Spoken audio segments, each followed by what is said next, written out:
Атака дронов на Грозный. Есть раненые. Вооруженное ограбление банка в Новосибирске. Теракт в Израиле. Обстрелян автобус. Погиб ребенок. Это новости в воздух на канале Ходорковский Лайв. Для вас все самое важное к этому часу. Ставьте лайки. Поехали.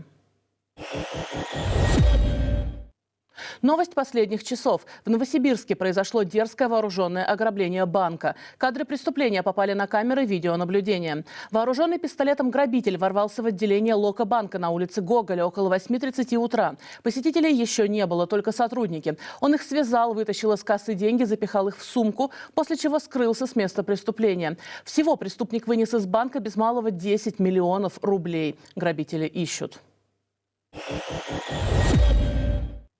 Дроны атаковали Чечню. Уже второй раз с начала месяца. Есть раненые.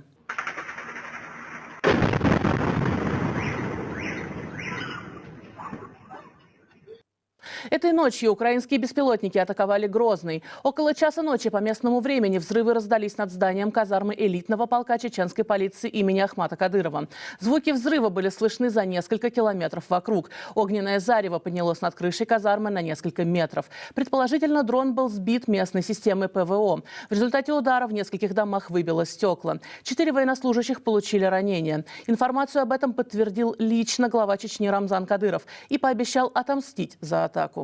Резерв из 84 тысяч добровольцев и бойцов подразделений из Чеченской Республики готов выдвинуться на передовую по первому приказу.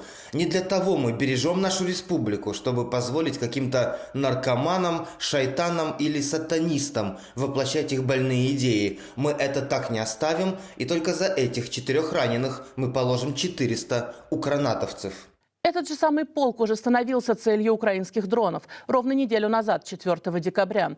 Тогда в здании казармы также были выбиты стекла и повреждена кровля крыши. В результате той атаки, по утверждению самого Кадырова, никто из военных не пострадал, но ранения получили несколько мирных жителей. С первых дней полномасштабного вторжения России в Украину бойцы спецполка имени Кадырова активно участвуют в боевых действиях. Всего в российском Минобороны отчитались, что за ночь были уничтожены 16 украинских дронов. Помимо одного над территорией Чечни, еще 4 сбили над Курской областью, 3 над Северной Осетией и 8 над оккупированным Крымом.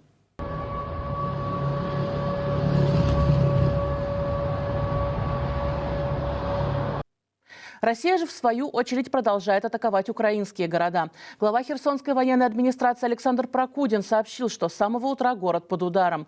1 человек погиб. Об ударах по Днепропетровской области сообщил глава местной военной администрации Сергей Лысак. У себя в телеграм-канале он написал, что Никопольский район дважды был атакован тяжелой артиллерией. Обошлось без жертв, однако в больнице скончался еще 1 человек, который пострадал при ударе по Днепровскому району 30 ноября. Таким образом, число жертв в той атаке увеличилось до 6. До 10 человек выросло число погибших от удара по Запорожью 10 декабря. Глава Запорожской военной администрации Иван Федоров сообщил, что спасатели извлекли из-под завалов тело женщины. А в украинском ГСЧС также отмечают, что, вероятно, это не последний погибший. Под завалами, судя по всему, еще остаются люди. Ну а Россия снова может ударить по Украине орешником. Об этом сегодня ночью предупредил Пентагон. Пресс-секретарь американского военного ведомства Сабрина Сингх сообщила на специальном брифинге для журналистов. Я процитирую. Атака может быть осуществлена в ближайшие дни. Но если такой удар будет, он не изменит ситуации на поле боя. Конец цитаты. Российское министерство обороны накануне заявило, что обязательно ответит на украинский удар по авиабазе в Таганроге, который произошел в ночь на 11 декабря. Прилетела. Ясно, забор лез в дырку в гараже.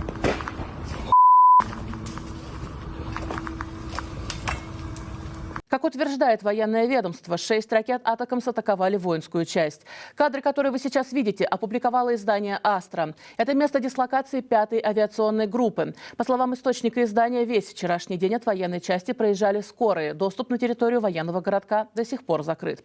Еще 1 удар пришелся по авиаремонтному заводу. Минобороны подтвердило наличие раненых. О жертвах официальной информации нет, но сегодня утром издание «Астра» со ссылкой на собственные источники сообщило, что общее число раненых военнослужащих 41 человек, еще 1 военный погиб.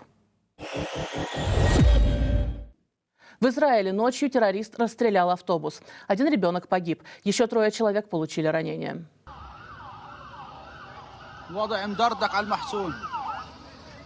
في اصابات بقول بعرفني هي بقول لك شارد على الجبل هي نزلوا على الجبل. Все случилось около КПП при въезде в туннель на трассе в Иерусалим. По автобусу было выпущено 23 пули. 2 из них попали в 12-летнего мальчика. За его жизнь несколько часов боролись врачи, но спасти подростка не удалось. Сам террорист попытался скрыться с места преступления и сдаться силам безопасности палестинской автономии. Но те отказались его принять. Преступник – бывший заключенный, получивший срок за связи с движением «Хамас». На опубликованной властями Израиля фотографии видно, что террорист использовал для атаки на автобус автомат Калашникова.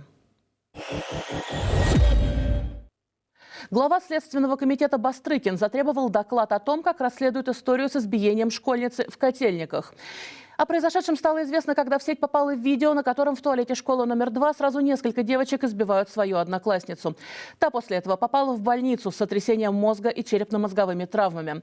Как выяснилось, учителя о ситуации знали, подруга девочки просила у них помощи. Но те от нее отмахнулись, не мешая, мол, вести уроки. Родителям тоже ничего не сообщили и медицинской помощи не оказали. Вот что рассказала сестра пострадавшей каналу «Осторожно, новости». Я процитирую.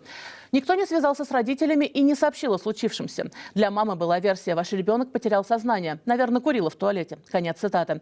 Так что Бастрыкин теперь лично заинтересовался историей, а ход исполнения его поручения поставлен на контроль в центральном аппарате ведомства. Возбуждено уголовное дело о хулиганстве. Правда, инцидент произошел еще 9 декабря, а Следственный комитет выступил с заявлением только сегодня, когда видео попало в новости и завирусилось.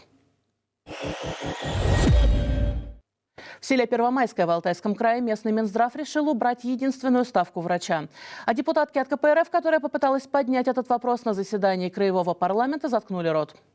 В селе Первомайском Егорьевского района готовятся закрыть амбулаторию, преобразовать ее в ФАП, то есть уволить единственного врача. Это врач общей практики Надежда Ларионова.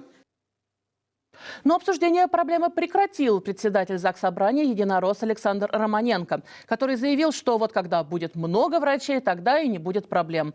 Построят ли в селе хотя бы фельдшерский пункт, единоросы не знают. А людям предложили ездить в райцентр. При этом население Первомайского более 4000 человек. Стоит ли говорить, что между селом и райцентром вообще не ходит автобус? При этом почти 12 миллионов россиян, это практически как официальное население всей Москвы, живут ниже черты бедности. Так много не было никогда. Росстат опубликовал печальную статистику. На фоне войны и торжества путинизма 8% населения России еле сводят концы с концами. Причем, по оценкам независимых экспертов, эта цифра сильно занижена. Росстат определяет границу бедности в 15,5 тысяч рублей и всячески манипулирует статистикой. Но на самом деле критически бедных людей в стране как минимум в 1,5 раза больше.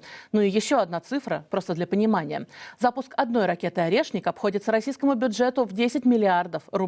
Это 660 тысяч месячных прожиточных минимумов. 660 тысяч россиян, которым банально было бы что есть в течение целого месяца. На этом фоне Владимир Путин одолжил рекордную сумму денег за все время своего президентства. Пока страна беднеет, Кремль, несмотря на дыры в собственном бюджете, раздает деньги дружественным странам. Только в прошлом году Россия выдала займов и кредитов более чем на $2,5 миллиарда. В основном на знаменитом саммите «Россия-Африка» в Санкт-Петербурге. Больше всего российских денег досталось Египту – почти $1,5 миллиарда.